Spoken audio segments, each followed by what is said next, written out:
The Selfish Path to Romance. Download Chapter 1 for free at drkenner.com. Dear Dr. Kenner, my name is Erica and I'm 20. All my life I've been afraid. Notice it's general there. It's not just the dark, unless I am surrounded by other people. So having that fear of going through life unless you have a safe person, unless you have someone you can cling to. So that's many people struggle with that, unfortunately. I'll continue with her letter now. Lately, my delusions have manifested into more creative and horrific phobias. These phobias get the best of me now because I've just moved into a new home and I'm not yet adjusted. Like most children, these phobias feed off darkness. I guess it's the unknown of the dark that propels me to be so frightened. I dread going to bed at night. The several nights I've attempted to fall asleep, I found it difficult to do so because of the noises in the hall outside the bedroom. It sounds like footsteps. I don't have any pets in my home, and I have an alarm system, so I know nobody is in the home. However, it didn't seem to stop me from hearing things.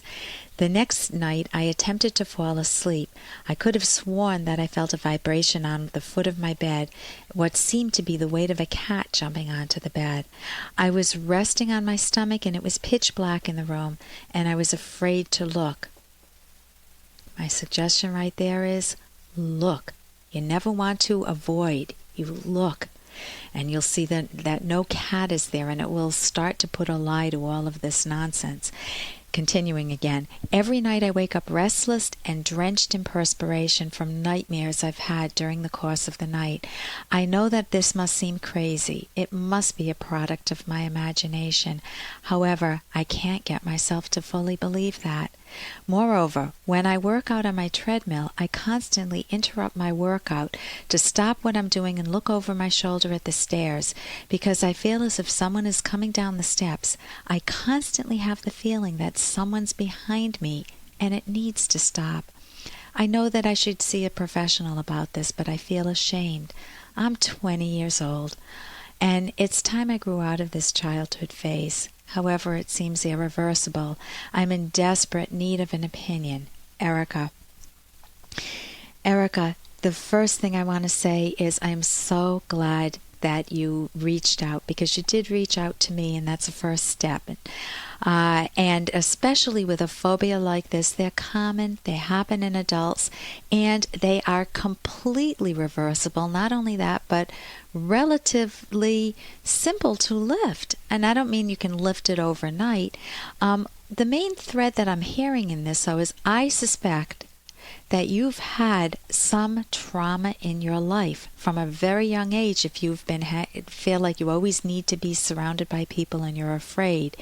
So I suspect that this is not just arbitrary, that you just develop this fear randomly. Nothing is ever arbitrary. It's causal. So you may not be able to access it, or you may be able to access it. I've worked with clients who've just been shocked when they put two and two together and they see that their fears were really based on some real life event.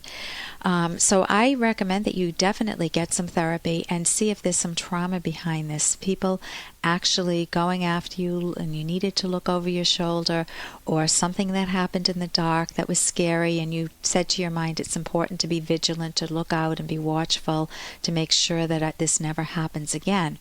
Now I can tell you that I've had a lot of phobias as a kid growing up. I don't have them now, but I had a fear of spiders, I had fear of blood being drawn, I had a fear of the dark. I used to check my closet and look under the bed nightly as a kid. And what do? At the age of 20, that's your age, I still had my fear of blood being drawn, of shots. I used to just imagine this. In fact, I locked myself in my pediatrician's office. I was going to my pediatrician to get blood drawn for, at the time you needed it, in order to get married. I'm over that fear. Now, how did I get over it?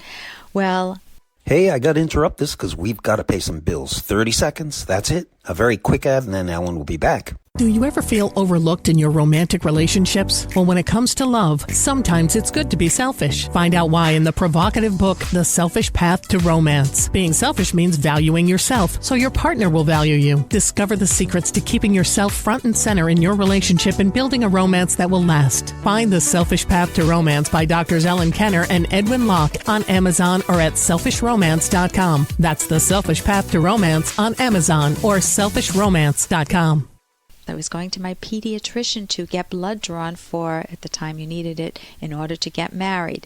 I'm over that fear. Now, how did I get over it? Well, one of the things that I did was I made the decision I wasn't going to have this fear for life. And so I decided, especially when I went through pregnancy, that I would watch them give me shots. I would put up with that. I would see the blood drawn. I would see the vein pop out. And I wasn't going to live in fear of something that I thought from another corner of my mind was irrational. And it made a huge difference in my life. Now I can appreciate the science behind being able to put in a needle that's sterile and draw blood and find out, diagnose illnesses or diagnose health, which is much better. So you want to be able to do that for yourself. Don't worry about your age. I'll tell you that Dr. Aaron Beck, who's the father of cognitive therapy, one of the best therapy around in my book, it's not perfect, but it's the best you can get at this point. He had a fear of blood himself. He had had many surgeries as a child, and so he had a fear of blood, and he decided he was very ashamed of it like you are. Of course, now he isn't. Now he talks about it openly. And he decided to become a surgeon. And so he became a surgeon's assistant and had to be in the amphitheater for 2 hours with blood and guts in order to get over his fear. Now, you don't need to do that. You just need to open your eyes when you think there's a cat in your bed. You need to ask yourself, what other explanations are there for the noises in the house? Get some factual information. What makes creaks around the house?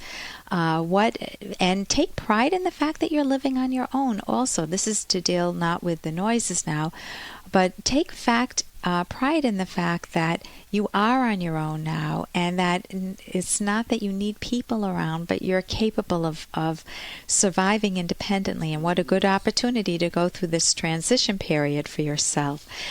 Cognitive therapy skills abound. There are books on the market. There's one at my website which is drkenner.com, drkenner.com. I put a lot of books on my website that I recommend. One of them is Getting Rid of Fear and Anxiety by Edmund Bourne. And you'll have skills like how many times when you heard the noises did something bad happen to you. You'll try to take a percentage, and if it's 0%, it starts to put things in perspective for you. Again, as I said earlier, what other noises would make those, what noises in the house make those creaking noises? The heating system or the air conditioning system? What else? Just houses settling, air in the pipes.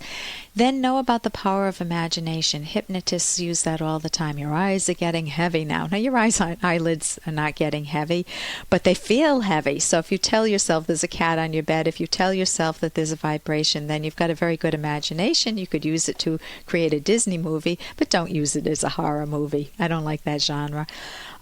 So you need to give yourself a different way of looking at it. And as I said, avoid avoidance.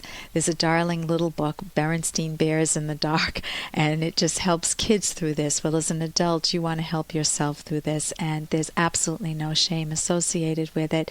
There's shame associated with not getting help for yourself, and pride associated with learning better thinking skills. For more Dr. Kenner podcast, go to drkenner.com and please listen to this ad. Here's an excerpt from The Selfish Path to Romance by clinical psychologist Dr. Ellen Kenner. A romantic partner to avoid is someone who tries to fake their self-esteem by using defense values. People may use values that they possess or aspire to as substitutes for genuine self-esteem and to cover up self-doubt. Examples are money, looks, intelligence, popularity, fancy clothes, expensive cars, large homes in wealthy neighborhoods, social status, and sexual conquest. Not all these values are necessarily simply irrational. The problem is that they are held compulsively and even desperately. An expensive car can give you pleasure, but not if you just want to own it to show off. You are still the same person with or without the car. Whether others approve of you or not does not change who you are. You can download Chapter 1 for free at drkenner.com, and you can buy the book at amazon.com.